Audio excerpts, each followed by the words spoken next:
Hola a todos. Hoy os traigo la primera parte de un análisis histórico de Blackstone, que es una compañía de gestión de activos de capital riesgo que seguro que no sonará. En España a veces se la confunde en la prensa con BlackRock, que como veremos al principio formaba parte de Blackstone, pero luego se extinguió. Y bueno, en este caso vamos a empezar en los comienzos de este tipo de estrategias de inversión, a principios de los 80, finales de los 70, y vamos a ver en este vídeo, en esta ocasión, hasta el año 2007, que es cuando Blackstone sale a cotizar a bolsa. Ahí en la foto tenéis a Peterson a la izquierda y a Sparman a la derecha. El nombre Blackstone, el origen, pues proviene como curiosidad de, de Sparman, pues la primera parte de su apellido, Svart, es negro en alemán, y de ahí viene el Black, de Blackstone. Y luego Peterson pues tenía orígenes griegos y bueno, Peter pues provenía de Petra, que es piedra en griego, y que en inglés pues es stone, pues de ahí el Blackstone. Y nada, al final la fuente para este, para este vídeo, para el análisis que tenéis en análisis de negocios.net, es el libro King of Capital, que os voy a dejar el enlace en la descripción. Es un libro que yo tenía comprado hace ya bastante. Lo compré por lo que he estado viendo en Amazon a finales de 2018 y la verdad es que está muy bien. Es uno de mis libros favoritos de historia de negocios. Así que, bueno, si os interesa, ahí lo tenéis. Sí que es verdad que está en inglés, es la particularidad que tiene. Pero bueno, al final este vídeo pues no va a dejar de ser un resumen de lo que nos cuenta el autor en ese libro del que dispuso, por lo que he podido ver yo leyendo el libro de nuevo, de muy buena información. Vamos a ver no solo los comienzos y el desarrollo de la empresa, sino también operaciones que le salieron muy bien, operaciones que le salieron mal y cómo eso iba repercutiendo también en la marcha de los diferentes fondos. Y bueno, para ver el exitazo que fue Blackstone hasta 2007, que bueno, luego veremos que a partir de 2007 también le ha ido muy bien, pero la expectación que tuvo su salida a bolsa en el año 2007, pues como podemos ver en el año 1987, que lanza su primer fondo de inversión, tenía bajo gestión 635 millones de dólares, y ya para 2007 pues su último fondo va a aglutinar 21.700 millones de dólares. Al final estos son fondos de private equity, capital riesgo o de LBOs. Al final son diferentes términos de aludir a lo mismo, aunque dentro del private equity o capital riesgo pues hay diferentes estrategias, y en este caso pues las que Blackstone emplea pues son estrategias de LBO, que son las siglas en inglés de compras apalancadas. Es decir, ellos lo que hacen es, en este caso, en esta división, compran empresas con deuda, ponen a lo mejor un porcentaje de, del 10-30% de la compra de la empresa, lo ponen ellos del dinero de los inversores en los fondos de Blackstone, y luego el 70, 80, 90% restante pues se financia con deuda de bancos que le prestan un interés alto normalmente. Y entonces ellos lo que hacen es que compran la empresa al principio del inicio del fondo, que pongamos son 7 años, y luego pues al final del fondo la venden idealmente con ganancias, y esas ganancias pues se magnifican con el efecto del apalancamiento. Al final tiene sus ventajas. Si lo haces bien, consigues rentabilidades mucho mayores. Si lo haces mal, pues consigues pérdidas mucho más magnificadas. En este caso, todos sus fondos han estado, si mal no recuerdo, por encima del 20% anual compuesto durante su periodo de vida. Y bueno, para que veáis un poco cómo iban evolucionando sus comisiones, es un negocio súper rentable. En este caso, pues si tú, por ejemplo, en el primer fondo gestionas 635 millones de dólares, pues era un fondo que apenas tenía personal, eran 3 o 4 personas y unas oficinas de 200 metros cuadrados en Nueva York. Y claro, cobraban el 1,5% de comisión fija, que sobre 635 pues ya eran 9,5 millones que todos los años les entraban, y luego tenían una comisión variable del 20% de lo que ganasen los inversores a 7 años. Como consiguieron un 20% anual, pues hecho los cálculos, las comisiones en principio se cobrarían a final del fondo, cuando ya se hayan realizado los beneficios en las compañías que se compraron. Y lo que he hecho para efectos de este ejemplo, pues es coger esas comisiones variables y dividirlas entre 7, que en principio era la vida útil más o menos de estos fondos. Pues claro, con 635 millones que gestionaban, ya en un año conseguían 54,5 millones de variables y 9,5 millones de comisión fija. Y esto fue evolucionando, hasta que, claro, va a salir a bolsa, el mercado sabe que tienen bajo gestión 21.700 millones de dólares solo de este fondo, porque luego tenían la división de inmobiliario, como veremos, y fondos de fondos, etcétera. Pero iba a salir a bolsa y con este capital gestionado, si volvía a hacer la machada que venía haciendo desde el 87 y conseguía un 20% anual, que había fondos en los que había conseguido con rentabilidades mucho mayores, pues le iba a suponer al año pues unas 2.100, 2.200 millones de comisiones entre fijas y variables, y de ahí salía la valoración de Blackstone en bolsa, que rondó los 30, 40 billones americanos, es decir, 30.000, 40.000 millones de dólares americanos. Y nada, vamos a ir viendo su historia, y en este vídeo pues iremos hasta 2007, y la semana que viene pues me voy a investigar los informes anuales ya como cotizada desde el año 2007-2008 hasta 2023, y ahí saldrá la segunda parte de este vídeo. En primer lugar, pues tenemos que hacer referencia no tanto a la historia de Blackstone, sino a los inicios del capital riesgo. Aquí la pionera fue KKR. En 1978 KKR adquiere un fabricante de bombas industriales por 380 millones, lo financia esta compra casi enteramente con deuda y con la compañía como garantía. Es decir, esto es trasladar un poco el modelo de la compra de los pisos o del inmobiliario con deuda, y solo una parte del equity que se ponía por parte del adquirente, lo que conocemos en el común de los mortales por la entrada del piso, ese 10-20%. Y entonces ellos lo que hicieron con las compras apalancadas de empresas era hacer lo mismo exactamente, pero la particularidad es que en vez de un piso que tampoco se revalorizaba mucho en principio, y que las rentas tampoco eran muy atractivas, especialmente porque los pisos se suelen comprar a valoraciones tirando a caras en comparación a las empresas, pues ellos lo que hicieron es trasladar ese modelo de negocio, esa estrategia de inversión, a las empresas. Y bueno, pues en este caso KKR se lanza a ello, fue el primero que pega 2 veces, ¿no? Como se suele decir, y esto le llamó la atención a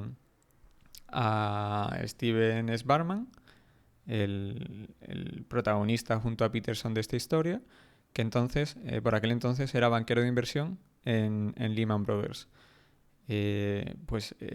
Sbarman lo que hacía era asesorar para hacernos una idea, a los directivos, al consejo de administración de la empresa que recibían las ofertas de KKR y compañía. Entonces él iba viendo que las rentabilidades que conseguían estos fondos de inversión era tremenda, porque claro, si compras este fabricante industrial por 380 millones, pero a lo mejor el que la compra ha puesto 30, si luego lo vende al cabo de 7 años por 600, pues no ha multiplicado por 2, sino que ha multiplicado de 30 a 600.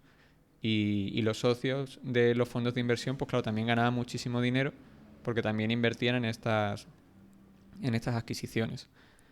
Y bueno, como os comentaba, era trasladar el modelo de negocio del inmobiliario con hipoteca a las empresas. En 1982, RCA Corporation, la dueña de la NBC, la cadena NBC, encarga a Sbarman como banquero de inversión que le asesore porque le han hecho una oferta de compra de una filial suya, Gibson, que vendía tarjetas de felicitación, pero que sobre todo tenía un activo muy, muy interesante que eran los derechos de los dibujitos del gato Garfield. Que bueno, fíjate, si en 1982 ya tenía éxito, yo esto lo veía de pequeño en los 90, o sea que fue un buen activo. Y entonces, pues eso, esta empresa le habían hecho una oferta interesante por su filial y le habían encargado a Sbarman que valorase la operación y que les diese la opinión de si tenían que aceptar o no. Los interesados en adquirir esta filial pues eran Westray, que era una firma de capital riesgo, y ofrecían 80 millones de dólares. Sbarman recomendó a RCA Corporation que no aceptase la oferta porque infravaloraba la filial, pero en cualquier caso la aceptaron. Sbarman lo que decía es que no tenían que valorar esa empresa como si se la vendiesen a cualquiera, sino que tenían que valorar que quien se la compraba se estaba apalancando y que por tanto le iba a compensar el pagar un poquito más caro de lo normal la empresa. Pero bueno, no le hicieron caso y él simplemente pues tomó nota y ya está. 16 meses más tarde, Westray, esta firma de capital riesgo, había vendido el inmobiliario de Gibson y sacó la compañía a bolsa por 290 millones, embolsándose en el proceso 210. Luego Sbarman se enteró de que Westray la había adquirido con 79 millones de deuda y solo uno de equity, por lo que tras devolver la deuda el beneficio era de 130 millones. Es decir, que los inversores en el fondo de Westray habían puesto 1 millón, el resto se había financiado con deuda y como el beneficio era de 130, pues habían multiplicado en 16 meses por 130 veces su inversión. Además, los socios de Westray pues habían invertido de su propio dinero, del dinero de la firma, 330.000 dólares y habían recolectado 65 millones. Y bueno, eso a Sbarman le llamó la atención y yo creo que fue demasiado para él y tuvo que lanzarse a la piscina. Al final, estas LBO, estas compras apalancadas de empresas, también llamaron la atención de Peterson, que en 1982 era el jefe de Sbarman en Lehman. Peterson era co-CEO de Lehman y pues Peterson destacaba por su enorme cartera de contactos que había ido cultivando en su periodo en el gabinete del presidente americano Nixon. Peterson era hijo de un matrimonio de inmigrantes griegos que gestionaban una cafetería en Nebraska y bueno, pues Peterson se había valido de la excelencia académica en la universidad para llegar a CEO de una compañía grande y posteriormente había llamado la atención de Nixon, que le había fichado para ser su asesor económico. Un par de años después, el gobierno de Nixon despediría a Peterson por confraternizar con el enemigo. Y confraternizar con el enemigo se referían a que Peterson iba a muchas entrevistas en medios considerados liberales. Liberales en el sentido de afines a los demócratas. Que bueno, aquí no entendemos por liberales lo mismo que necesariamente en Estados Unidos. Y en Estados Unidos el término liberal es más bien libertarian, pero en este caso era por ir a medios demócratas o de corte demócrata. Y pues una vez que sale del gobierno de Nixon, pues recala en Lehman como co-CEO. Y bueno, en palabras del propio Peterson, a él se le da muy bien conseguir los tratos para asesorar en fusiones y adquisiciones y Sbarman era de los mejores logrando luego ejecutar esos proyectos. Estoy hablando de la época de fusiones y adquisiciones y no tanto de las LBO. En 1983, Peterson y Sbarman se independizan y montan su propia firma, pagando para ello un peaje. A cambio de competir con Lehman, le entregarían la mitad de los ingresos por asesoramiento a clientes de esta a los que hubieran asesorado en el pasado durante 3 años. Es decir, que como Peterson y Sbarman de inicio se iban a dedicar a asesorar en fusiones y adquisiciones y tenían cláusulas de no competencia con Lehman, llegaron a un acuerdo con Lehman para que podían competir con Lehman en fusiones y adquisiciones, pero le iban a dar la mitad de los ingresos que consiguiesen en los próximos 3 años asesorando a antiguos clientes de Lehman. Entonces, en este caso, pues a los dos, por lo que comentaban, les interesaban las LBO, las compras apalancadas, pero lo cierto es que en sus comienzos su firma se sustentaba en el asesoramiento en fusiones y adquisiciones. Un poco parecido a la española Alantra, ¿no? Que combina esa división de fusiones y adquisiciones y la división de fondos de inversión. En 1986, los 5 primeros fondos de LBOs de compras apalancadas de KKR, cuyo primer fondo lanzaron en 1976, habían rentado en el peor de los casos un 25% anual compuesto y en el del mejor de los fondos un 40% anual compuesto. Para los planes de pensiones y otros inversores institucionales esto fue demasiado, y en la siguiente jornada de fondos en KKR multiplicaron por 6 la recaudación, es decir, que la siguiente generación de fondos de KKR ya iban a gestionar 6 veces más patrimonio. Y en este ambiente pues nace el 1 de octubre de 1985 Blackstone Group con Svarman, que tenía 38 años por aquel entonces, y Peterson, 58, a los mandos, y un único trabajador que era la secretaria de Peterson. Ocupaban una oficina de 284 metros cuadrados en Park Avenue. Tras una experiencia de Peterson en Lehman insatisfactoria al no poseer el control sobre la misma, a pesar de ser co-CEO, en Blackstone estaban decididos a no perder nunca el control, así que los nuevos negocios, más allá del de fusiones y adquisiciones y las LBO de empresas que poseerían al 100%, pues surgirían a través de joint ventures en las que ellos pondrían la marca y la reputación y quienes la fuesen a dirigir se quedarían con un porcentaje elevado de estas filiales. Así con el tiempo pues surgiría la división de Real Estate de Blackstone, que hoy en día es la que más le pesa, y su división de deuda, que luego se extendería para formar BlackRock. En 1985, los servicios de asesoramiento de Blackstone se especializaban en aquellas empresas que recibiesen intentos agresivos de compra o bien tuviesen en su accionariado algún accionista que tratase de presionarles con hacer cambios o recibir una oferta agresiva de compra, lo que se conocía como Corporate Riders. Eligieron el bando de los directivos a los que asesoraban. A la vez aspiraban a montar un fondo de LBOs, de compras apalancadas de $1.000 millones, para colocarse segundos tras KKR, que andaba en $2 billones, 2.000 millones con su mayor fondo. El problema, claro, es que no les conocía a nadie, no tenían un histórico de rentabilidades pasadas, que aquí es muy importante. En los primeros meses, tratando de levantar fondos, tuvieron reuniones con 19 clientes institucionales potenciales y solo invirtió uno, la New York Life Insurance Company, que se comprometió a invertir 25 millones. Es decir, que 19 intentos y solo hubo éxito con uno. Por suerte, lograron en 1985 agendar una comida con un directivo de una aseguradora que había trabajado con Peterson y le valoraba mucho, y lograron que se comprometiera a invertir $100 millones. A cambio, pues Blackstone no cobraría comisión variable si ellos no tenían una rentabilidad mínima del 9% anual compuesto, algo que luego se convertiría en la norma en este tipo de fondos. La reputación de esta aseguradora en Japón les abrió puertas y tras hacer una gira de presentaciones con diferentes corporaciones japonesas, se volvieron con compromisos de inversión por valor de $175 millones. En esta época, pues Japón iba como un tiro, aunque en buena parte era artificial, ya que había allí una importante burbuja inmobiliaria. Inmobiliaria y bursátil. La bolsa de Japón, si mal no recuerdo, llegó a pesar más que la americana. En 1987 lanzan en Blackstone su fondo con $635 millones, el Blackstone Capital Partners 1.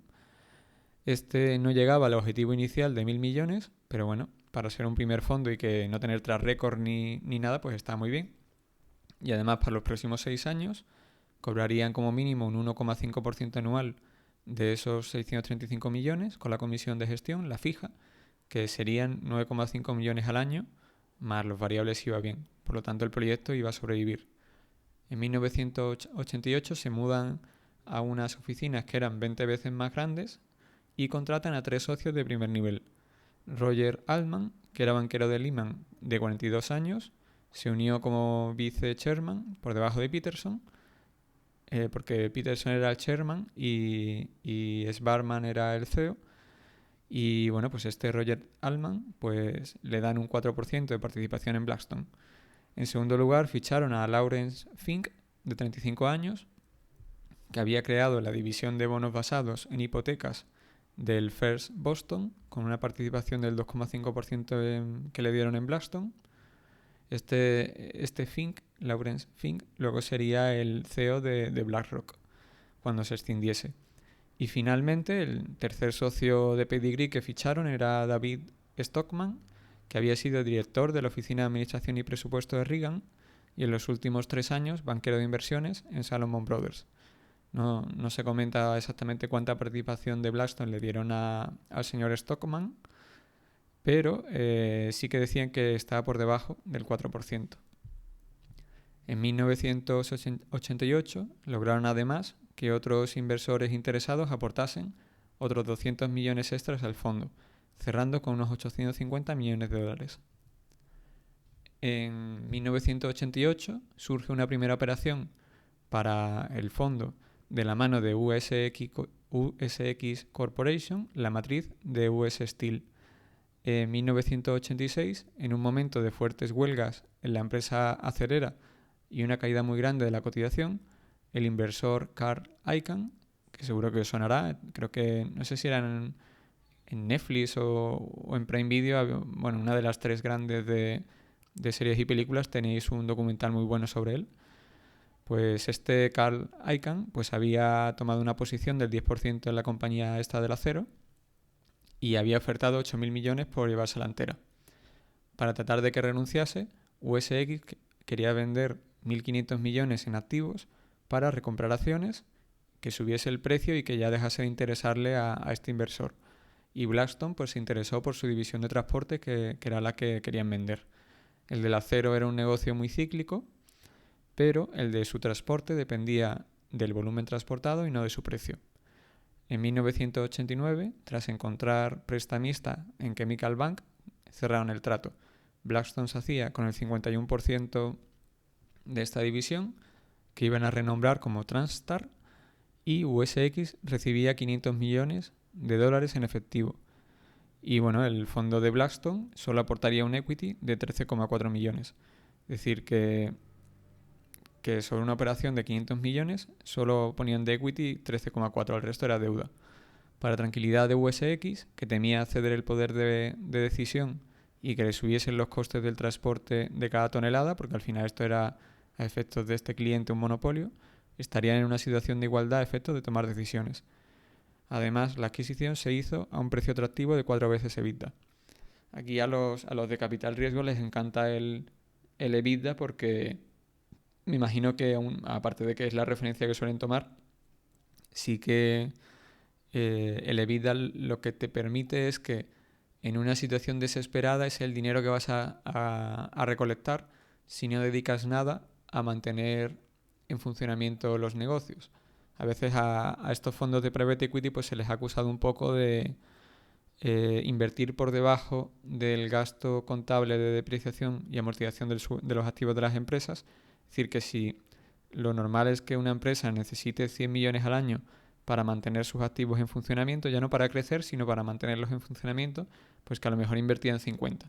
Entonces, pues claro, le sacas 50 millones extras al año si comparas con el beneficio neto, pero a largo plazo pues va a tener un problema de que todas las fábricas, maquinaria y demás se te va a quedar antiguo de golpe. En este caso, pues el Chemical Bank fue el que le financió la operación, aunque ellos de primeras habían querido que les prestase dinero una entidad de mayor renombre, como por ejemplo JP Morgan, pero no hubo manera porque la mayor parte de los bancos pues decían, oye, voy a prestarte yo a ti dinero para que inviertas en una compra apalancada de una empresa cuando tú no tienes tras récord, no tienes historial de haberlo hecho bien en el pasado, no os conocemos de nada, así que mejor no nos arriesgamos y nos prestamos dinero.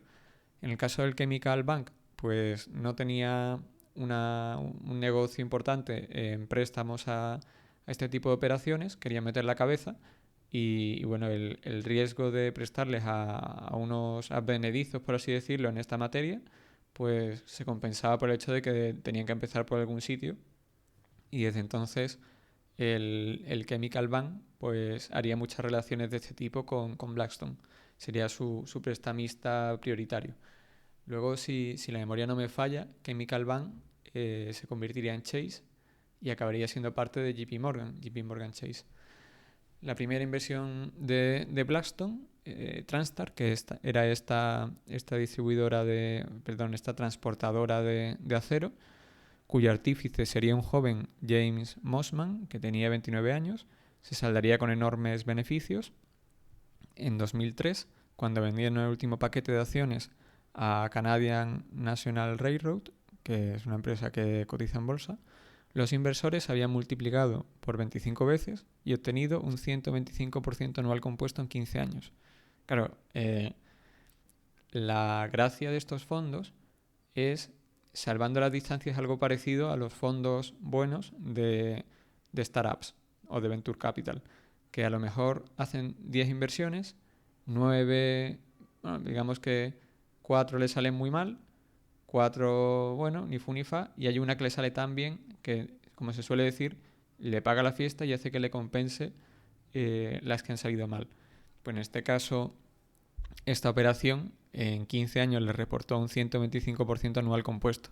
Entonces compensó buena parte de las empresas que salieron mal, que por ejemplo en 1989 metieron la pata en 3, en Collins and Eichmann, que era un fabricante de textiles, moquetas y papel para paredes, Builders Emporium, que era una suerte del Leroy Merlin líder en California, y finalmente Edcomb Metals Company, un distribuidor de acero.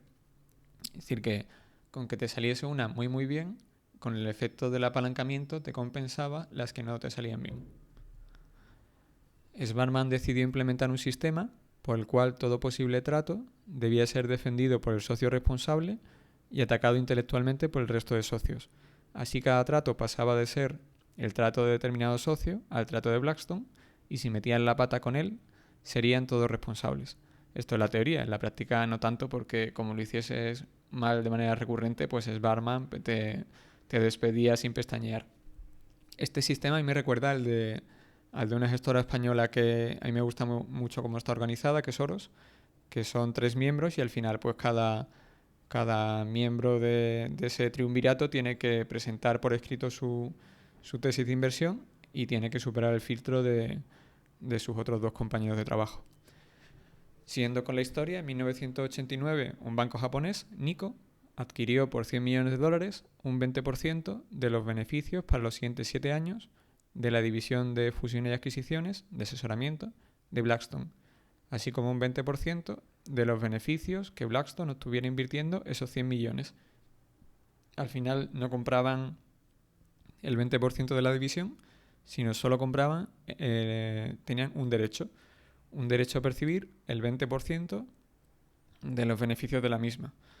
Y por no liarnos, por si me está usted escuchando y no leyendo la diapositiva, pues como recibía Blackstone 100 millones, esos 100 millones los iba a invertir y el banco japonés se llevaba el 20% de esos 100 millones que había recibido Blackstone, es decir, el 20% del retorno que consiguiese Blackstone sobre esos 100 millones que había recibido. Y bueno, con estos 100 millones recibidos de Nikko en 1989, Sbarman decidió invertir la mitad, 50 millones, en arbitrajes, que era comprar acciones de compañías cotizadas que habían recibido una oferta de compra, pero que cotizaban por debajo de dicho precio de compra porque se dudaba de que finalmente fuesen a salir adelante. Para ello se valió de un experto de Drexel, que era una firma de estas operaciones también muy famosas, renta fija y demás, con buen track record en fondos de arbitrajes. Se llamaba este experto McBake y creó con él una joint venture 50-50 que invertiría en arbitrajes. McBake y su equipo obtuvieron malos resultados que hicieron perder 4 millones a Blackstone y rápidamente Sbarman los despidió y lo invirtió todo en depósitos. La dinámica en Blackstone parecía ser esa. Si se metía la pata se acabó, Sbarman te echaba, pero bueno, la experiencia le iba sirviendo a Sbarman para ir aprendiendo la lección sobre las inversiones que merecían o no la pena. Mientras que en los 4 primeros años de vida de Blackstone, Sbarman se había convertido en la cara visible de la compañía, cara a sus empleados, organizándolo todo y estando en las trincheras como CEO, pues Peterson había logrado que Blackstone consiguiese sus primeros clientes para el primer fondo de LBOs, de empresas, y en 1989 volvería a hacer gala de sus contactos para lograr que Blackstone asesorase a Sony en la compra de Columbia Pictures por varios billones, varios miles de millones, de los que Blackstone ingresó 9,9 millones en comisiones. Es decir, que Blackstone no solo estaba ingresando dinero de sus fondos, sino que también tenía la división de fusiones y adquisiciones ahí rentando dinerito. Para 1989, Lawrence Fink, que dirigía la filial de inversiones en bonos de Blackstone, una joint venture, había empleado solo $150.000 para ponerla a funcionar, y para finales de ese año ya había levantado 2.700 millones para sus fondos, con ingresos de 13,4 millones y beneficios operativos de 3,9. O sea que fijaos el retorno sobre el capital empleado de un negocio que con $150.000 lo pones en funcionamiento y en el año 1, en menos de un año, ya había reportado un beneficio operativo de 3,9 millones.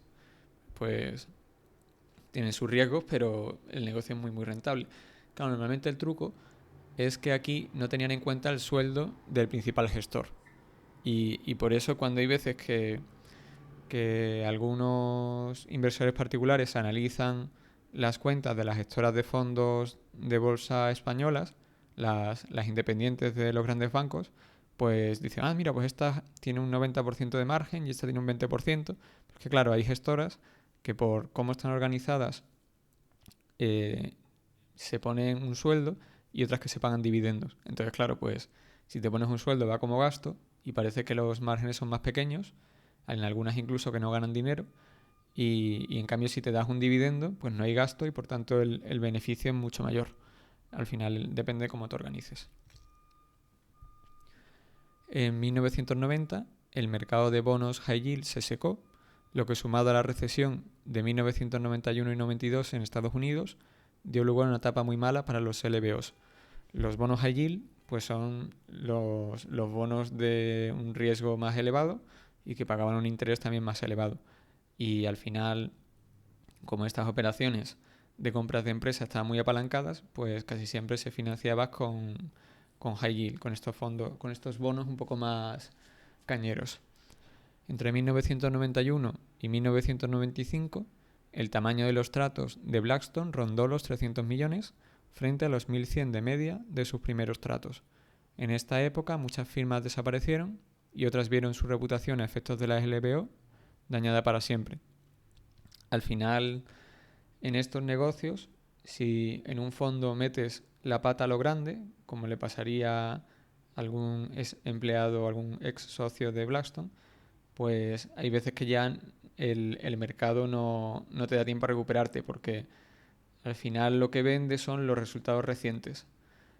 Para los inversores serios se trata realmente de la rentabilidad histórica a muy largo plazo cuando analizan gestores de fondos, pero la mayor parte de los inversores, y no solo los retail, sino también los institucionales, los planes de pensiones y demás, pues también tienden a fijarse mucho en cómo ha ido el último fondo. Entonces, si encima te ha hecho perder mucho dinero en ese último fondo, pues ya ese cliente no hay que lo recupere.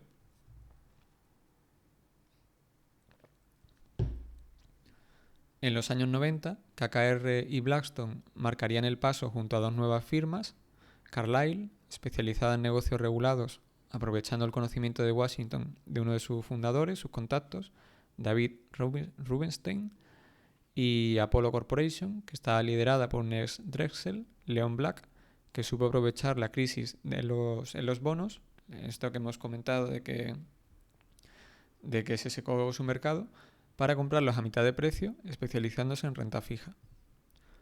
En 1990 volvieron en Blackstone a meter la pata en un sector cíclico, en este caso con Hospitality Franchise Systems, por la que pagaron 195 millones, un equivalente de 6 veces EBITDA. No era tan cíclica como una hotelera, porque se dedicaba a franquiciar hoteles a terceros y a cobrar royalties, es decir, cobraba un porcentaje sobre los ingresos que cobraban los hoteles, pero luego tenía muy poquitos gastos. Tenía una estructura de costes, por lo tanto, mucho mejor, pero sí que tenía un punto débil en su modelo de negocio. Punto débil que, si no has investigado la empresa en profundidad, que me imagino que ellos sí que lo habían hecho, pues hay que tener cuidado porque te lo puedes comer. Con la guerra del Golfo y la invasión de Irak por una coalición liderada por Estados Unidos, los precios del petróleo volaron, cayeron los vuelos porque al final se encarecieron. Uno de los principales costes de los vuelos son ¿cómo se llama el combustible este de los aviones? El queroseno, que al final es un derivado del petróleo. Los viajes y la reserva de hoteles también cayeron y su punto débil, como veremos, acabó por estallarles. El problema de esta empresa, de HFS, es que no poseía las marcas de los hoteles, sino que las licenciaba de un conglomerado de Hong Kong y este poseía el derecho a rescindir la licencia de HFS si ésta bajaba de determinado nivel de royalties. HFS se vio obligado a hacerlo, no le quedó otra porque sus franquiciados, por así decirlo, habían reducido mucho sus ingresos, ese año creo que cayeron un 40%, y pasaría a valer cero si perdía la licencia. Pero a los hongkoneses no les interesaba perderles y se vinieron a firmar un nuevo trato atractivo para ellos tras ir en persona a Sbarman a negociar. En este sentido sí parece muy sencillo, pero en el libro te cuenta muy bien cómo se llevó a cabo la negociación entre Sbarman y los hongkoneses, y de primeras pues estos le hicieron sudar la gota gorda a Sbarman y durante bastante tiempo le hicieron volver con mejores ofertas y este se temió perder completamente la inversión. 3 años más tarde, pasada la guerra del Golfo y con los vuelos y reservas recuperadas, consiguieron vender en bolsa HFS con un retorno antes de comisiones del 59,2% anual compuesto. Entonces, en estos tratos se puede apreciar que, a diferencia, por ejemplo, de la inversión en bolsa, en la que uno puede hacer poco para influir en la marcha de la inversión, más allá de buscar fondos para comprar más abajo si uno está convencido de que la empresa está muy infravalorada, pues en este caso, en este tipo de inversiones, en esta estrategia, pues sí que es muy importante a veces el renegociar condiciones con unos y con otros para salvar las inversiones. En 1991, con el parón de las LBOs, de las compras apalancadas y el exceso de deuda, pues Sbarman impulsó una división de reestructuración de deudas en Blackstone que pronto tuvo encargos con los que traer comisiones a la división de asesoramiento. Esto también, por ejemplo, lo hicieron en Alantra, que era una manera de conseguir una división que fuese un poquito mejor en determinados momentos del ciclo que el resto. En esta época, 1991, ya era habitual que la marcada aversión de Sbarman a no perder dinero se plasmase en negociar con los vendedores de las compañías en las que invertían cláusulas por las cuales si las inversiones iban mal, se las recomprasen, obteniendo Blackstone una ganancia razonable, y al revés, que se beneficiasen si iban muy bien. Es decir, si por ejemplo Blackstone compraba una compañía por 100 y luego resulta que la empresa iba mal, obtenía resultados regulares, pues la empresa más gorda a la que se la habían comprado se comprometía a recomprar la que Blackstone había comprado a un precio mayor al que Blackstone había pagado inicialmente, que permitiese a Blackstone dar a sus inversores un mínimo suficiente de rentabilidad, por ejemplo este 9% mínimo, que era el que marcaba que consiguiesen ellos la comisión variable. Como luego Blackstone pues tenía muy buen track record, o en esta época ya empezaba a tenerlo, quien le había vendido la empresa sabía que si luego Blackstone conseguía multiplicar la inversión con esa empresa, pues también se iban a llevar una parte de los beneficios de Blackstone. Al resto de la industria, que era más agresiva que Blackstone, esto les hacía gracia, pero en ocasiones suavizó los fracasos sonados de Blackstone, y como los éxitos cuando se dieron fueron a menudo fantásticos, no les importó repartir las ganancias. En 1992 resurgió el mercado de salidas a bolsa y en Blackstone lo aprovecharon sacando a bolsa el 22% de una compañía de ferrocarriles que habían adquirido, CNW, por 12,3 veces EBITDA, frente al 7,2 veces EBITDA pagado en su momento y un EBITDA un 20% superior al pagado en su momento. Para 1993 habrían vendido todas sus acciones y logrado un retorno anual compuesto antes de comisiones del 34,2%. En 1992, en otro orden de cosas, Sbarman logró convencer a un experto en inversión inmobiliaria, Schreiber, ya retirado, para que a cambio de un 20% de una nueva división, una joint venture con Blackstone, se encargase de fichar a un equipo que gestionase una nueva pata de fondos que invirtiesen bien en inmobiliarios en apuros por un exceso de deuda o bien que requiriese de reformas, logrando rápidamente un fondo inmobiliario de varios cientos de millones. Pues eso es lo mismo, en el libro se explica cómo fueron detrás de la esposa de, entre comillas, de Schreiber para conseguir que le diese permiso a su marido que se había comprometido a ya retirarse y tal. Y, hombre, era muy jugosa el hecho de que te diesen el 20% de la pata de inmobiliario de Blackstone, que, hombre, por aquella época era un nuevo negocio, pero era un 20% únicamente a cambio de poner tus contactos y lo que sabías de la inversión inmobiliaria para fichar a quienes iban a dirigir esa filial. Entonces fue un muy buen trato para Blackstone, porque consiguió a los mejores que se podían fichar en su filial, en su nueva filial, y un buen trato para este señor, para Schreiber, para volverse a su retiro con mucho más dinero. A finales de 1993, Blackstone aprovechó el buen track record de su primer fondo para lanzar un segundo, levantando 1.300 millones, casi el doble que lo logrado en el fondo de 1987, que fue el primero. En 1993, uno de los socios principales de Blackstone, Roger Altman, abandonó esta para aceptar un empleo como secretario del Tesoro en el gobierno de Clinton.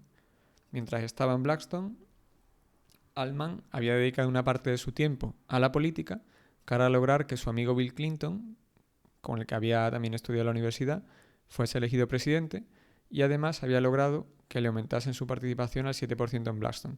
Es decir, que Roger Altman había trabajado a media jornada en Blackstone, mientras que otra parte de la jornada la dedicaba a la política, y encima había conseguido que le subiesen el 7% a su participación en Blackstone. Y encima, después de todo eso, y cada vez dedicar menos tiempo al negocio, pues viene exigiendo una mayor participación, y ya Schwarzman se cansa, no quería ceder más, y además pues veían conflictos de intereses con su puesto en Washington, que al final fuesen a relacionarse el hecho de tener a un director de inversiones de una empresa de capital riesgo que estuviese también en el gobierno, pues como que había operaciones que podía ser sospechoso si había habido favores políticos o algo. Entonces, pues Schwarzman quiso separar la actividad política de Altman de la actividad en Blackstone, y cuando finalmente, tras 2 años, dejó la política Altman, quiso volver a Blackstone, pero nunca le hicieron la oferta desde Blackstone, y él tampoco, pues bueno, tendría su orgullo o lo que sea, no quiso ofrecerse, y entonces lo que hizo fue fundar Evercore, que si mal no recuerdo cotiza en la bolsa americana, y fue bastante exitosa. Bueno, ahora mismo creo que está un poco de capa caída, pero bueno, sus cientos de millones de dólares vale en bolsa. 1993 marcaría el inicio de la recuperación de las LBOs, de las compras apalancadas de empresas, aunque de ahora en adelante se acabó el financiar las operaciones con solo un 5 o 10% de equity. Empezarían a exigir los prestamistas un 20-30%, lo que redujo el tamaño de las compras y también el retorno potencial para los inversores. Aunque sí es verdad que a cambio, pues también bajó el precio de los activos. Entonces, un poco como en la burbuja inmobiliaria, el hecho de que te pidiesen una cantidad muy muy pequeña, un porcentaje muy pequeño del total de las compras de pisos y viviendas respecto a la hipoteca, y hoy en día que casi siempre te van a pedir que pongas el 20% de entrada, un poco de reducción del riesgo para quien te presta dinero. Luego, en 1994, Blackstone vuelve a las LBOs y adquiere, entre otras, la totalidad de UCAR, una compañía que era un proveedor de la industria del acero, de electrodos de grafito, necesarios para conducir la electricidad en los hornos. Las acereras, estuviese el precio más alto o menos alto del acero, seguían produciendo, salvo que quebrasen, y cada X años tenían que reponer los electrodos, lo que daba mayor estabilidad al negocio. vieron que si continuaba creciendo la producción de acero, no iba a haber suficiente oferta de electrodos y los precios iban a subir mucho. Y así fue, multiplicando Blackstone por 3,6 veces la inversión en 3 años. Pues al final la industria del acero necesitaba electrodos y no había suficiente, se produjo escasez. La escasez dio lugar a una subida de precios y los proveedores de electrodos pues vieron sus márgenes crecer y ganaron mucho más dinero.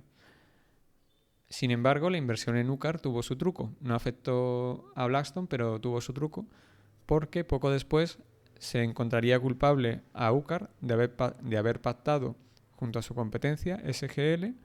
Tenían entre los dos el 66% de cuota mundial, era un oligopolio. Habían pactado la reducción de la producción de electrodos para generar escasez. Ciertamente los gestores de Blackstone supieron meritoriamente ver en las cifras que iba a haber escasez, pero tuvieron suerte de vender la empresa antes de que cayese sobre ella el peso del organismo de defensa de la competencia. Les multaron con 110 millones a la empresa y los CEOs fueron a prisión. Allí no se andan con tonterías en Estados Unidos con el tema de la libre competencia. En 1994, Lawrence Fink y Sbarman no son capaces de llegar a un acuerdo acerca de la participación de Blackstone en su joint venture de renta fija. Blackstone tenía un 35% y no quería diluirse más con la entrada de nuevos socios necesarios porque crecía. Al final la manera en estas firmas de ir creciendo es dejar espacio para nuevos socios y esto suponía una dilución en la participación de los socios anteriores. Finalmente, la división de renta fija se vendería por 240 millones de dólares y se renombraría como BlackRock, que es hoy en día una empresa que es famosa más por otro tipo de inversiones, pero bueno, ahí estaba. Sobre esto, pues, en alguna ocasión le habían dicho a Sbarman, oye, que tenías un 35% de BlackRock, que hoy es enorme, y podrías haber hecho una pasta, ¿no? Qué mala inversión dejarles ir. Y a eso, por lo que yo he podido leer, pues contestaba Sbarman, bueno, según como lo veas, porque si Lawrence Fink no se hubiese ido, con la participación que tenía del 4 o 5% en Blackstone, pues sobre una compañía que hoy en día vale una barbaridad de billones de dólares, pues también él se habría forrado. Entonces, bueno, yo creo que había ahí cierto pique con reconocer que había sido, entre comillas, una mala decisión. En el caso de Blackstone, pues recuperó la participación de un 4% por una cantidad relativamente pequeña de millones de dólares. Así que en ese sentido, pues Sbarman y el resto de socios de Blackstone también se beneficiaron de que Lawrence vendiese su participación de Blackstone. Luego, como curiosidad, esta fue una época de bastante tensión para Sbarman, que bueno, me imagino que como a la mayor parte de la gente que se dedica a esto, pues está bastante obsesionada con el dinero. Y resulta que su primera mujer se quería divorciar y se quería llevar la mitad de su fortuna, que por aquel entonces se valoraba en 100 millones de dólares. Entonces, claro, a Sbarman eso de perder dinero en aquella época le sentaba a cuerno quemado y por eso también pues hubo mayores tensiones con aquellos socios principales que no estaban llevando a cabo buenas inversiones. En este caso, finalmente, pues el divorcio no le salió tan caro. En vez de 50 millones, pues su primera esposa se fue con 20, que tampoco está nada mal. Y bueno, pues Sbarman de la venta de BlackRock se llevó 25 millones, así que con eso pudo pagar el divorcio de su primera esposa. Para 1994, James Mossman, no confundir con Stockman, sino Mossman, el joven de 29 años que en 1988 convenció a sus superiores de Blackstone para invertir en Transstar, que era esta empresa que transportaba acero, una inversión que catapultó las rentabilidades del primer fondo de Blackstone y lo puso en el punto de mira para los inversores interesados. Pues este Mossman era ya el segundo de Sbarman para 1994 y Sbarman le puso una tarea que era revisar y dar el visto bueno o no a todas las inversiones que proponían por escrito los socios. Luego, a su vez, una vez pasaban el filtro de Mossman, tenían que pasar el filtro de Sbarman. Una manera de Sbarman de reducir la cantidad de tiempo que tenía que dedicar a vigilar los tratos, podía dedicarse a gestionar Blackstone y solo tenía que ver aquellas tesis de inversión que superasen los filtros de su segundo.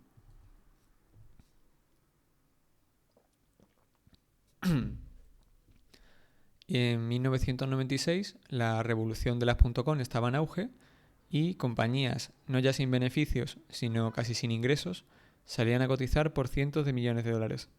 Mientras tanto, la infraestructura de la televisión por cable, que generaba mucho efectivo, está defenestrada porque se daba por hecho que se la iba a comer la televisión por satélite.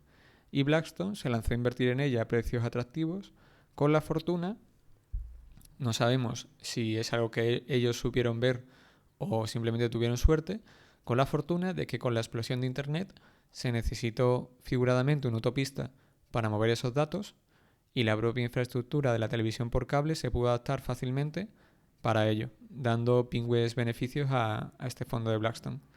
Si al auge de las empresas de cable unimos el sueño de Paul Allen, el cofundador de Microsoft, de crear un gigante cablero, Blackstone pudo vender sus inversiones en cable tras haber hecho crecer sus beneficios y a múltiplos elevados, lo que catapultó junto a los electrodos de grafito de UCAR su segundo fondo y cubrió un montón de fiascos. Al final, el sobrepagar le pasó factura a la empresa de cable de Allen, del cofundador de Microsoft, y acabó en concurso de acreedores poco después. Al final lo que hicieron en Blackstone es comprar empresas de cable, aumentar en unos años sus beneficios y venderlos a múltiplos mucho más superiores que los que habían pagado en un primer término. En 1997 cierra la recaudación de fondos del Blackstone Capital Partners 3, su tercer fondo de LBOs de empresas, con 4.000 millones de dólares. El segundo fondo de LBOs más grande del momento por detrás de KKR. American International Group, una aseguradora enorme, si mal no recuerdo, creo que era líder a nivel mundial por beneficios en ese momento, adquiere el 7% de Blackstone, valorándola en 2.100 millones de dólares. En 1997 y 1998 llevaron a cabo 4 inversiones y las 4 acabaron mal. Una compañía industrial de transmisiones y 3 empresas de telecomunicaciones. Al final, las empresas de telecomunicaciones habían estado baratas antes de que se pusieran tan de moda las .com. Y en este caso pues pagaron demasiado. También en 1998 metieron la pata comprando una funeraria y propietaria de cementerios. Aquí el fallo fue sobrepagar. Pagaron 14 veces el EBITDA. Hay que tener en cuenta que si pagan 14 veces de EBITDA, por lo menos en PER, pues a lo mejor sería un PER 20. Habían pactado con la vendedora su clásica cláusula de que si los resultados de la funeraria no eran buenos, podían revendérsela con un pequeño beneficio, pero el problema fue que esta se fue a la quiebra. Al final, en parte, era responsabilidad de Blackstone porque la atiborraron de deuda, como todas sus compras, y ese derecho pues pasó a no valer nada. Al final esta cláusula no era prueba de bombas, porque claro, si quien te tenía que recomprar la empresa si salía mal no tenía dinero para recomprártela, pues no te valía de nada.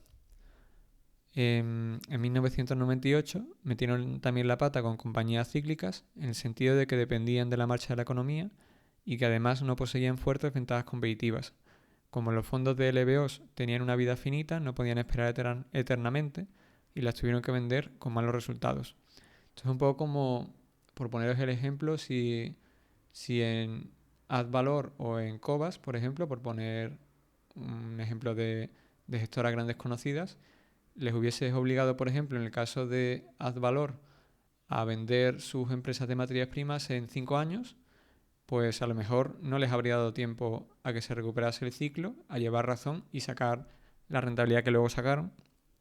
Y lo que habrían tenido que mostrar serían pérdidas. O en el caso de Cobas, que a lo mejor compra algunas empresas que se podría decir que son de una calidad un poquito inferior, pero las compran muy, muy baratas. Y claro, si les viene el ciclo económico en contra, pues a lo mejor en 5 años no les daría tiempo a venderlas bien. Pero claro, si tienes la ventaja de que puedes estar 10 años, pues ahí a lo mejor sí te da tiempo a ver si verdaderamente llevabas o no razón en tus tesis. La mayor parte de los fiascos de 1997 y 1998 habían sido gestionados por Stockman, socio principal de Blackstone. Schwarzman, tras hablar con los directivos de las empresas en cuestión y constatar que Stockman no había escuchado sus advertencias sobre los riesgos de esos negocios, decidió cambiar su rol a una labor más de research e investigación, el rol de Stockman, algo que a Stockman no le hizo mucha gracia, y lo que hizo fue montar su propia gestora de capital riesgo con muy malos resultados.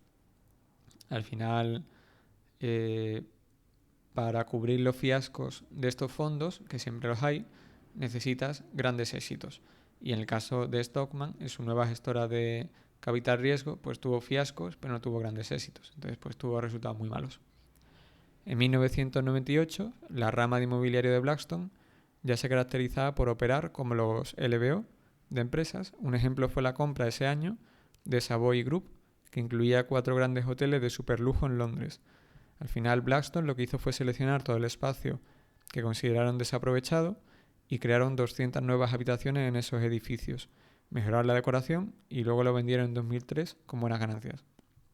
Un poco como si tienes un hotel en el que, me invento, el 70% de los metros cuadrados son habitaciones y el 30% restante está dedicado a otras cosas, pues lo que hicieron fue decir, oye, ¿qué es lo que más dinero da en el hotel?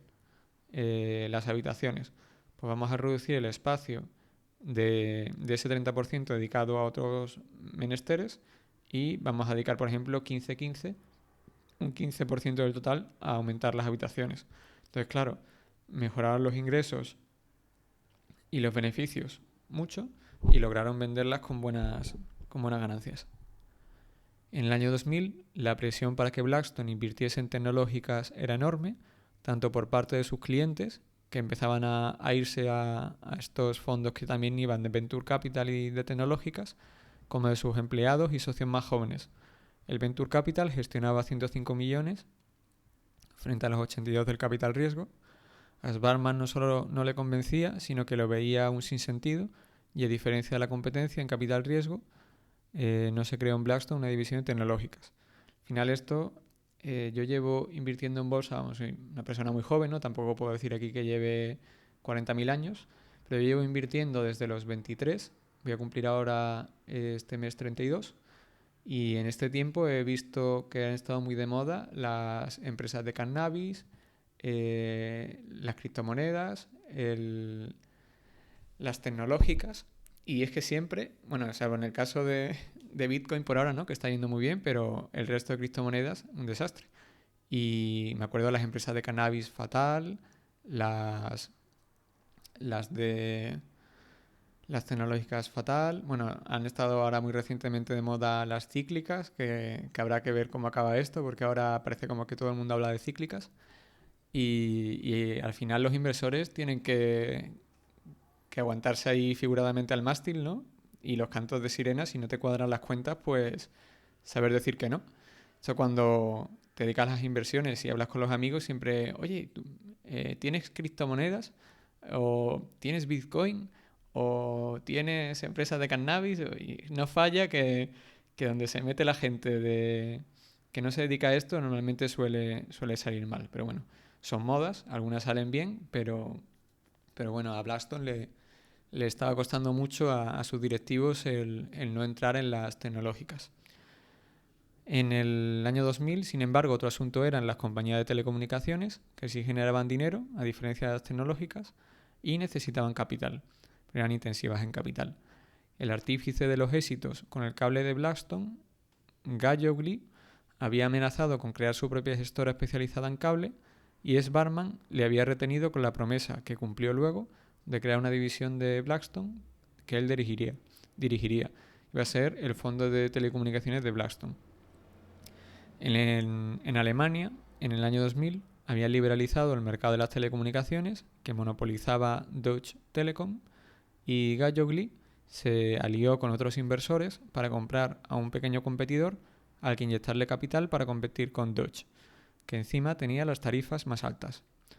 Entre el fondo de LBOs y el de telecomunicaciones de Blackstone invirtieron 320 millones de equity, era la segunda mayor inversión de su historia. Hay que tener en cuenta que esto era el equity, luego a lo mejor pues habían metido otros 1.500 de deuda. El plan para competir con Deutsche Telekom pintaba bien, no era mala estrategia, pero falló la ejecución. Hubo grandes retrasos en la compra y el transporte del equipamiento, el equipo directivo no hablaba alemán, los tubos por los que tenía que pasar el cable eran de la propia Deutsche y el mapeado del mismo no siempre se correspondía con la realidad, así que había muchos retrasos. Incumplieron las cláusulas de generación de caja de sus préstamos y Blackstone perdió toda su inversión.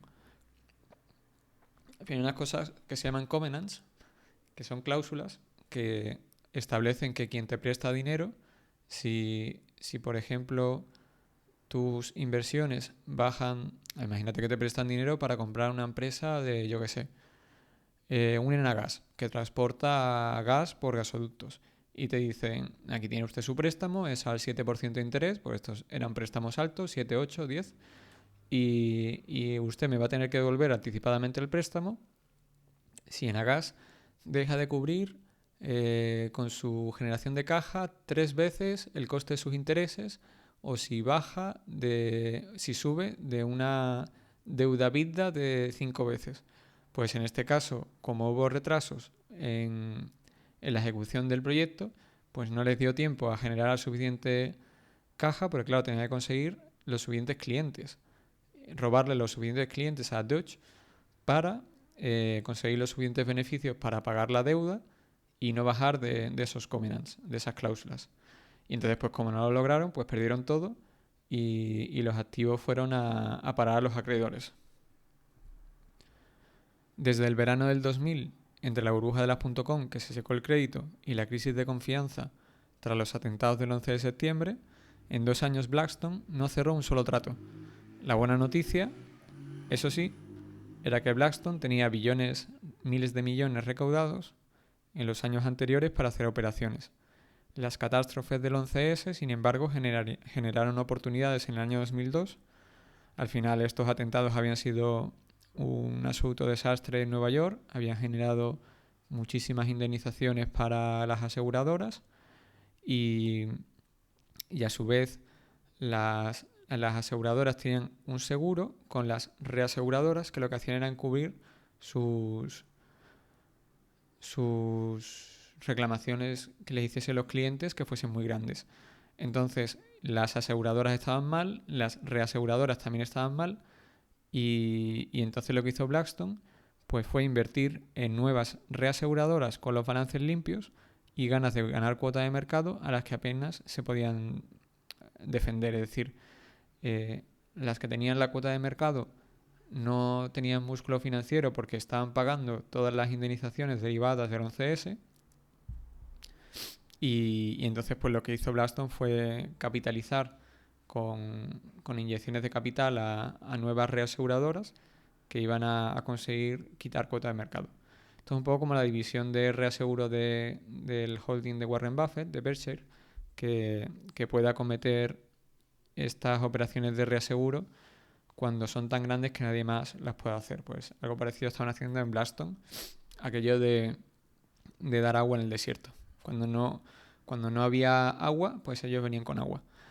Y bueno, pues estas reaseguradoras le fueron bastante bien y sin apalancamiento en estas compras, porque tampoco lo había, se había secado el crédito, pues consiguieron en sus inversiones un 30,2 y un 15% anual compuesto en sus dos inversiones. Luego también en 2002 encontraron valor en la deuda de compañías cotizadas comprando a descuento sus bonos sin apalancamiento. Conocían en carne propia lo duro que era competir con las compañías de cable y telecomunicaciones y estas ya tenían los activos construidos y generando efectivo. Así que compraron con descuento su deuda. Al final es un poco como una Telefónica, por ejemplo. Es complicado competir con Telefónica si empiezas con una nueva empresa, salvo que tengas muchísimo capital por detrás y alguien que sepa mucho del negocio y que te pueda montar la teleco. La estrategia 2002 en deuda distress también fue un éxito, doblando Blackstone lo invertido en ella y el fondo de telecomunicaciones, que también había invertido en esta deuda, se recuperó y terminó por rentar un 17% anual. Pues lo mismo, el fondo de telecomunicaciones, con la inversión en la competidora de Deutsche Telekom en Alemania, había metido la pata a lo grande, lo había perdido todo, pero como con otras operaciones le salió la cosa muy bien, pues compensaron y al final sus inversores pues se llevaron un 17%. En 2002 encontraron también vendedores forzosos por razón de su situación financiera, como la francesa Vivendi, que les vendió la editora de libros Houghton Mifflin en un momento en el que el crédito estaba parado y había poco capital disponible. Pues era un poco lo que os he dicho, vendedores de agua en el desierto. No hacía falta mucho apalancamiento para ganar dinero. Finalmente, en el año 2002, lograron levantar 6.450 millones para su cuarto fondo de compras apalancadas de empresas, el Blackstone Capital Partners 4.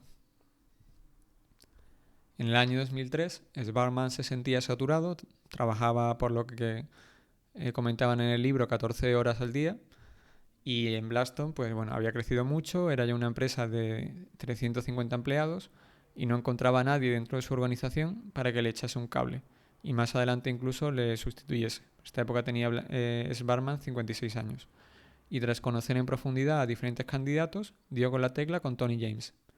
James había dirigido las filiales de fusiones y adquisiciones y de activos alternativos del First Boston y también tenía madera de emprendedor, habiendo fundado DLJ Merchant Banking, que se dedicaba a buscar compañías en las que el banco DLJ pudiera invertir su propio dinero.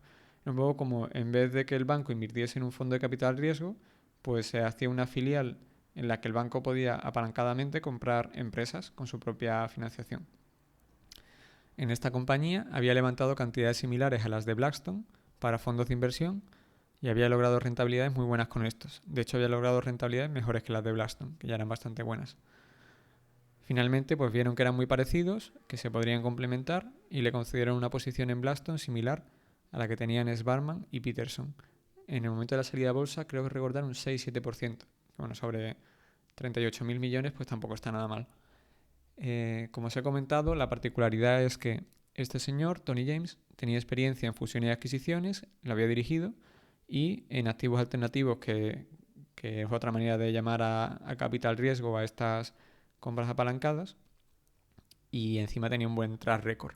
Entonces Barman dijo, oye, este tío, este señor, pues es un emprendedor que encima ha emprendido en el mismo nicho de negocio que yo, ha dirigido filiales parecidas a las de Blackstone, pues puede ser un candidato muy bueno para sustituirme o como mínimo para ser mi segundo, delegar en él y yo dedicarme a tomar decisiones en Blackstone de asignación de capital y demás, de estrategia.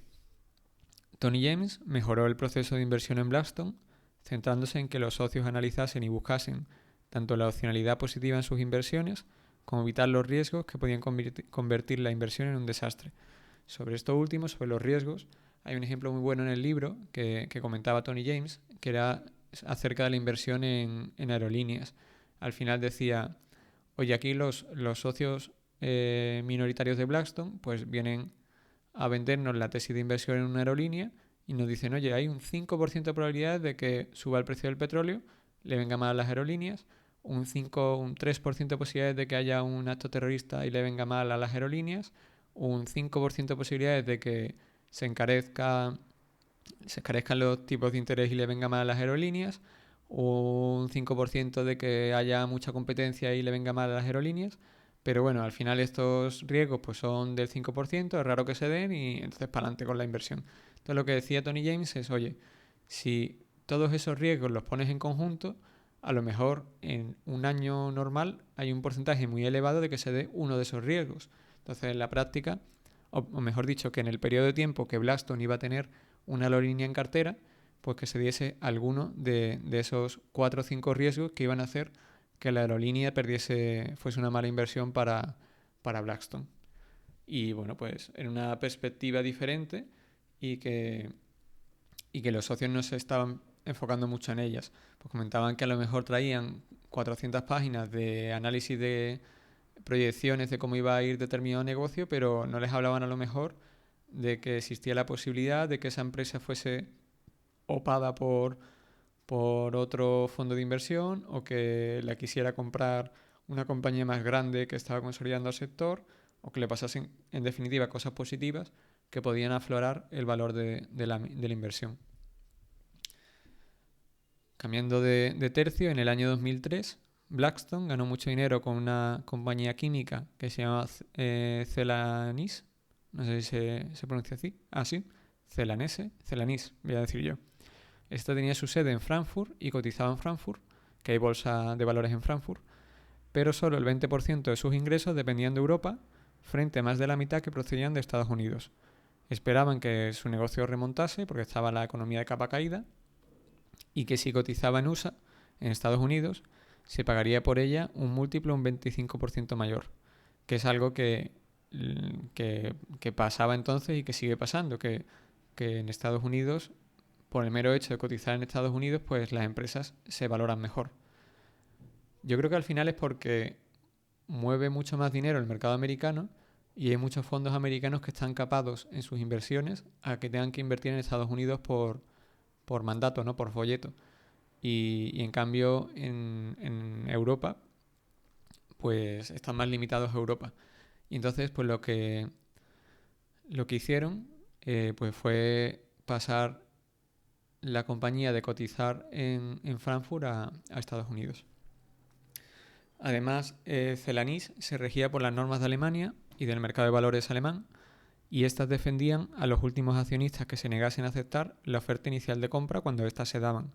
Así Blackstone pudo adquirir el 83% de Celanese a 32,5 euros, pero le tocó pagar más a los rezagados.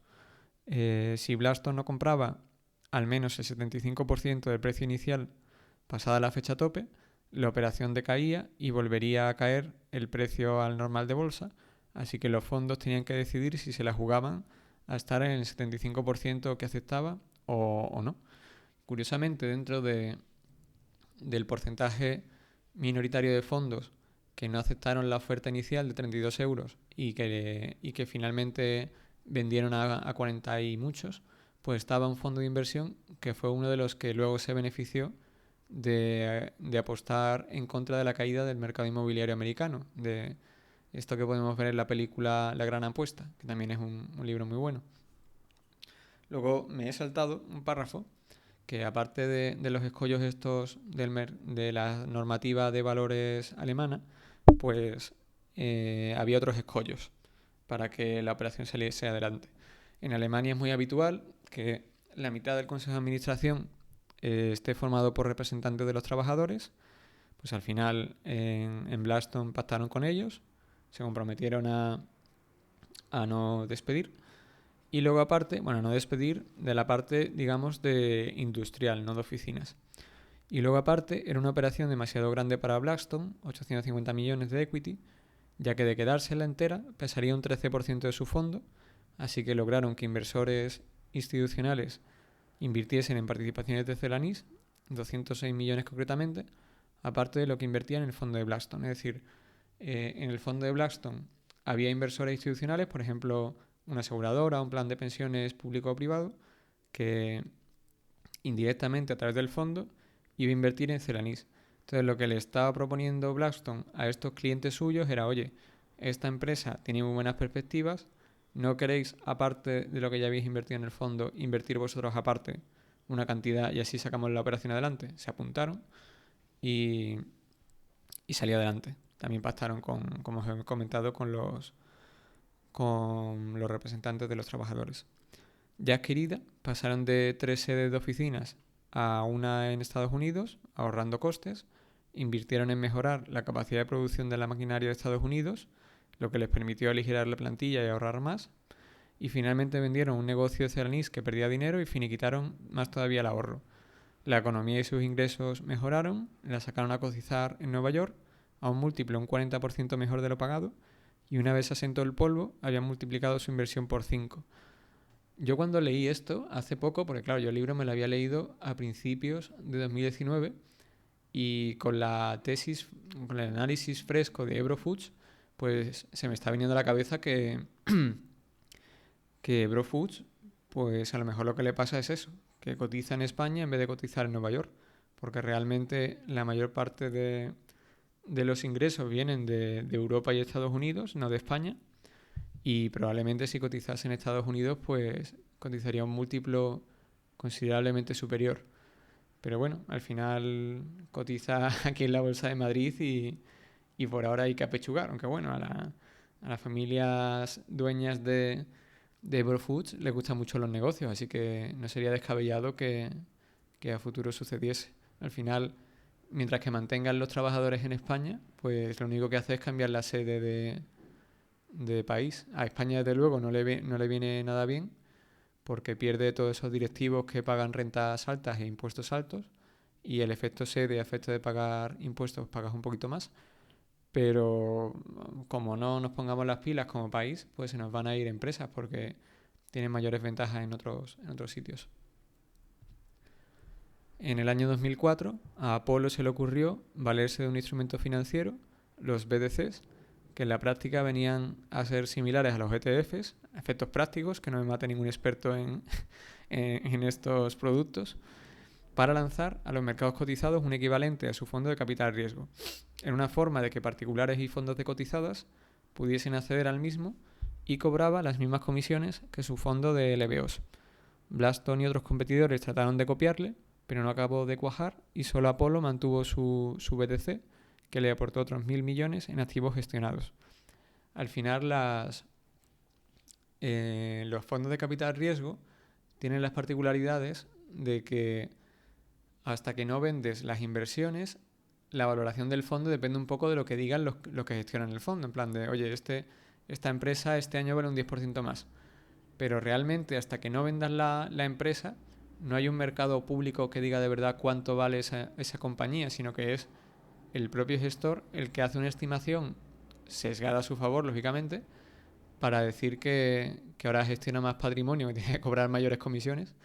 Y entonces, claro, al cotizar en un mercado público, pues cuando el mercado no se creía las valoraciones del fondo, pues cotizaba por debajo del valor inicial de su salida a bolsa. Al final era como, para entendernos en España, como una SICAV a efectos de o un ETF, en el sentido de que a través de tu broker, como particular, tú podías coger, o a través de, si eres un gestor de fondos, de empresas cotizadas, pues podías comprar una participación, por ejemplo, en el cuarto fondo de Blackstone de inversiones apalancadas en empresas. Y pagaban las mismas comisiones. Entonces, de primeras tenía mucho sentido, pero en la práctica empezó a bajar el primer año, ya perdió fuelle y no funcionó. En el año 2004 y los 2 años posteriores, la rama de real estate de Blackstone adquiriría 11 REITs, amplificando con esta estrategia la capacidad de poner capital a trabajar, junto al hecho de que estos solían cotizar a descuento, mientras que cuando compraban activos inmobiliarios por separado, normalmente les tocaba pagar su valor de mercado. Esto es un poco alrededor de lo que gira las tesis de inversión de los REITs, por ejemplo, en España, con Colonial, Merlin Properties, incluso otras más pequeñitas como Inmobiliaria del Sur, que al final, para los que invertimos en bolsa, pagar un PER 25, por así decirlo, o un PER 30 por un edificio de oficinas, pues no nos parece atractivo. Entonces nos cuesta valorar esas empresas de inmobiliario a los múltiplos que fuera de la bolsa se valoran. Cuando viene, yo qué sé, un Rafa Nadal o una Mancio Ortega y te compra un edificio de oficinas en Castellana, pues paga PER 25, porque se conforma con ese 3% de arrendamiento más la revalorización con la inflación del valor del activo y de las rentas. Pero en el mercado bursátil se suelen valorar mal los rates. Entonces, ¿cuál es la jugada? Invierto en rates con mucho, o en socimis, para entendernos, con mucho descuento, y el que dirige la socimi, por ejemplo, en Merlin Properties, Ismael Clemente, pues ya se encargará el equipo de Ismael Clemente, que venía de este mundillo del capital riesgo y demás, de vender a interesados esos activos a su precio de mercado, incluso con una prima, y luego desarrollar sus propios activos de logística, de centros de datos, etcétera, y sin pagar prima, simplemente construyéndolos ellos. Así que Pues bueno, pues mira, de estudiar Blackstone, pues uno aprende de dónde vienen las estrategias que llevan a cabo ahora o después de la crisis inmobiliaria en España algunos gestores de Socimis. En este sentido, pues una ventaja de Blackstone, como os he comentado en la rama de inmobiliario, era su tamaño. Podía comprar REITs, Socimis para entendernos, que otros competidores no podían adquirir porque eran demasiado grandes. Los compraba a descuento y luego vendía los activos inmobiliarios por partes a valor de mercado a otros inversores interesados más pequeños, que tendrían que buscar otra vía para aflorar valor. En 2005, una coalición de fondos de capital riesgo, 7 en total con Blackstone, llevaron a cabo la compra de la cotizada SunGard Data Systems, que prestaba servicios informáticos a universidades e instituciones financieras. Se requerían 3.500 millones de dólares en equity y se lo repartieron a partes iguales los 7 de la coalición. Y bueno, pues los 3.500 millones era el equity, la entrada de la hipoteca para entendernos. Luego estaba la tonelada de deuda, que a lo mejor era, pues eso, 3.500 por 5. 20.000 o 25.000 millones en esa compra. En el año 2006, Blackstone, que estaba casi en máximos de beneficios, generó 2.600 millones de dólares para sus 6 socios. Es decir, que Sbarman y compañía estaban ganando muchísimo dinero. En el año 2006, Blackstone perdió casi todos los intentos de adquirir compañías porque la competencia siempre ofrecía más. La excepción fue Freescale Semiconductor, una compañía de semiconductores cuya guerra de pujas ganaron en una coalición con otros fondos. Trataron de compensar el hecho de haber invertido en una compañía muy cíclica. El 30% de sus ingresos dependía del sector auto, al que se le venden los semiconductores, y el 20% de los ingresos de esta compañía de semiconductores eran chips para móviles de Motorola, financiándola en buena parte con el equity del consorcio, 38%, y el restante con una deuda sin covenants, sin cláusulas de amortización a largo plazo, y que en parte de la misma, además, tenía la opción de que en vez de pagar intereses podía incrementar la deuda.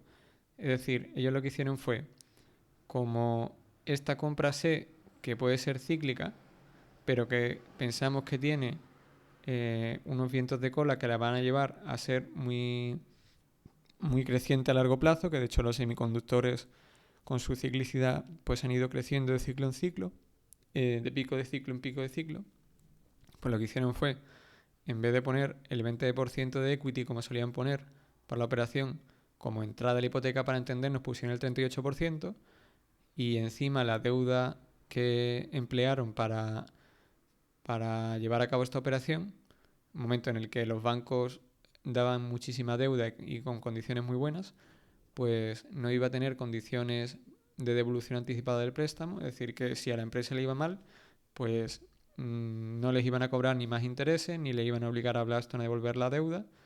Y luego encima tenía una parte de la deuda, no menor, que si Blackstone, la coalición que había comprado esta empresa, lo decidía, pues esa parte de la deuda no iba a devengar intereses, sino que lo que haría es aumentarse la deuda. Es decir, que tú imagínate que tienes un préstamo de 1.000 millones que devenga intereses del 10% anual, es decir, que cada año pagas 100 millones de euros. Pues esto lo que hacía era que si tú lo deseabas, en vez de pagar 100 millones más, pues al año siguiente ibas a tener 1.100 de deuda. Entonces simplemente ibas retrasándolo el pago de los intereses hasta que vendieses la empresa y pagases toda la deuda de golpe.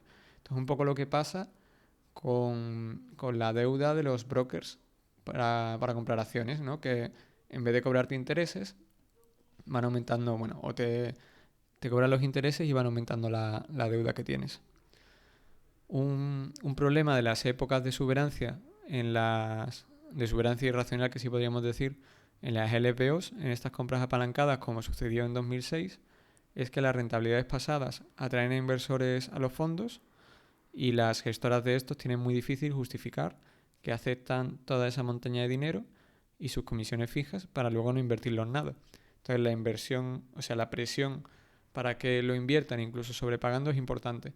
Esto también se da en los fondos de cotizadas en bolsa, que si un fondo viene a tener rentabilidades muy muy altas le va a entrar mucho dinero, siempre sucede, y el problema es que cuando ha tenido rentabilidades muy muy altas, normalmente es porque todo está caro, o al menos no es el momento más propicio para encontrar oportunidades. Entonces, claro, en esos momentos hay veces que los gestores que son un poco más honrados, pues dejan parte en liquidez, y claro, a los inversores no les hace gracia y dice, oye, que yo te pago para que inviertas mi dinero, no para que tengas un 30% de liquidez. Pero que claro, si lo ves todo caro, ¿qué vas a hacer?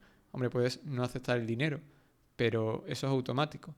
Salvo que cierres el fondo, el dinero va a seguir entrando y tú tienes la obligación de comprar. Y es igual lo que sucede cuando van muy mal las cosas y los resultados son muy malos, que a lo mejor está todo muy barato, pero como los inversores se guían por las rentabilidades a corto plazo de los fondos, pues dicen, oye, este fondo el año pasado lo ha hecho muy mal, vendo todo, porque seguro que sigue bajando.